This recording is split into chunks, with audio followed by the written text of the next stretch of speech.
With the midnight headlights. Hey friends and neighbors, how's everybody doing? Hey, I've seen on a couple of the Facebook groups, and this, I mean, we see this a lot, right? People that are wanting to get into expediting that don't really know how to go about it. I mean, we're like that with whatever industry we're getting into, right? People don't know. Anyway, so I'd had somebody ask me about it who was kind of starting from zero, right? Didn't really know even how to begin.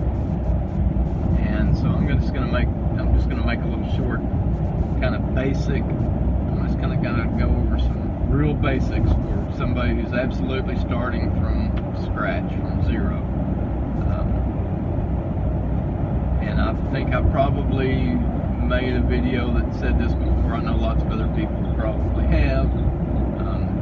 But I'm just going to give you my suggestions and kind of the way that I got into it, okay? Search around the forums, the websites. You can look on Expeditors Online, through Facebook groups. Find somebody that owns 2 or more vans, Sprinter vans, transit vans, Sprinter type vans, right? Not a cargo van, not one of these low top type cargo vans, but one that's got a tall roof. And I'm saying that because don't shoot yourself in the foot right from the get-go. That's my opinion. You want to be comfortable as you can. Anyway, find somebody that owns a couple of vans, 2 or 3 vans, and they've got them leased onto one of these large carriers, onto Bolt or onto I don't know what to tell you, name a million carriers out there, okay? And get in touch with the person that owns the vans, and you guys, if they're looking for a driver, you guys work out your deal, whether it's a 60-40 split, 60% to the driver and the driver pays the fuel, or 40% for the driver and the owner pays for the fuel. However that owner works his business, all right? And that'll be between you and the owner. And then, of course, you'll have to meet with the carrier, whoever that owner's got the carrier, whatever carrier the owner has their vans leased onto, him or her. And you'll have to meet their whatever criteria they may have.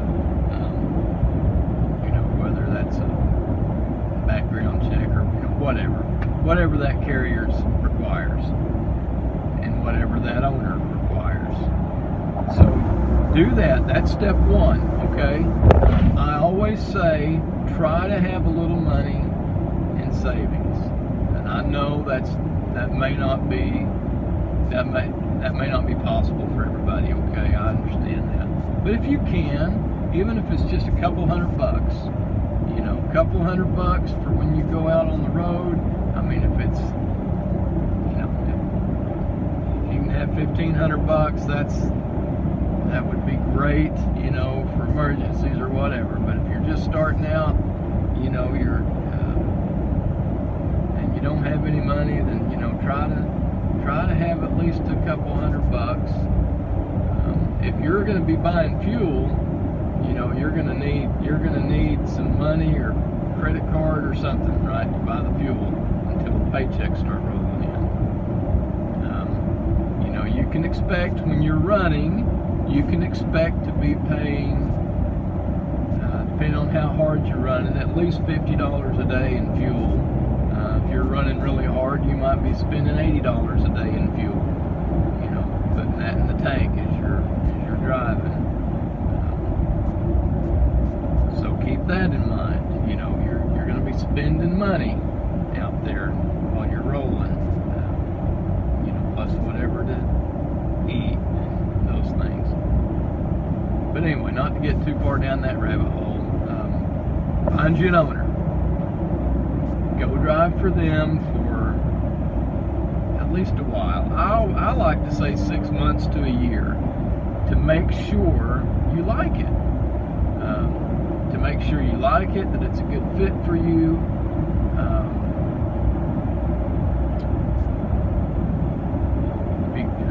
Before you go out and spend money buying your own van. If you do like it, and maybe you'll like driving for an owner, maybe you don't even want to go out and get your own van, you know, that's fine. But if you really like it and decide you want to go, you know, you want to own your own, then after you've driven for a while, try to save up all the money you can while you're driving for somebody else. Then you can go out and buy your own van and either lease it onto, you can lease it onto the same carrier that you're driving. You know, that the owner of the van that you've been driving has it leased onto, or you could shop carriers. You could put it on with a different carrier, or you could look for a broker on your own, or you could, you know, go on the load boards and try to book your own loads. You know, there's lots of ways that you could do it from that point. But step one, I mean, you don't have to do it this way. You can. There's people that just go out and buy them a van and take off. They have no idea if they're going to like it or not. You know, there's no reason you can't do that. I'm just giving you my opinion as, you know, what I think is the better way to start out, to kind of protect yourself, not get into debt right away until you know you're going to like it, and all of those things. So look on the Facebook, you know, start asking around on the Facebook groups. Go on the Expeditors online. You know, there's somebody out there that's got an open van that needs a driver in it. And I promise you, there's somebody out there, more than one person. So there's vans out there. There's open vans, and there's ways to get into it that won't cost you a lot of money. You know, it can be done. You know, if you're working a regular job somewhere, and you know, you just never knew there was another way to make a living or whatever. You know, there is another way to make a living. So go for it. I don't think I've got any other. I don't think there's anything else I need to say about that. I just wanted to talk about the very first steps, the baby steps to get you involved, because that's the hardest step. The hardest step is the first one in whatever you're fixing to do. If you've never done anything like it before, you kind of got to take a leap of faith sometimes, you know. When I first got into truck driving, I didn't have a CDL. I didn't know anything really about the business at all. I'd worked factories all my life. When I decided I wanted to get my CDL and start truck driving, I had to go to a truck driving school at that time to get my CDL, and of course most people thought I was crazy. You know, not everybody, but most people did. And people are going to say that about whatever you decide to do. Almost any time you decide to jump into something different, you're going to have a bunch of people saying you're crazy. That's never going to work. So, you know, take that all with a grain of salt. You know, maybe it won't work, but go into it with the attitude that I'm going to make this work. You know, you don't go out and get married saying, well, it's probably not going to work, but we're going to give it a try. You know, you go in there saying we're going to spend the rest of our lives together. You know, and jumping into a business venture is kind of the same way. You got to jump into it with both feet. You know. So anyway, good luck. I don't know if any of that helped anybody, but hopefully it did. Talk to you guys later. Stay safe out there.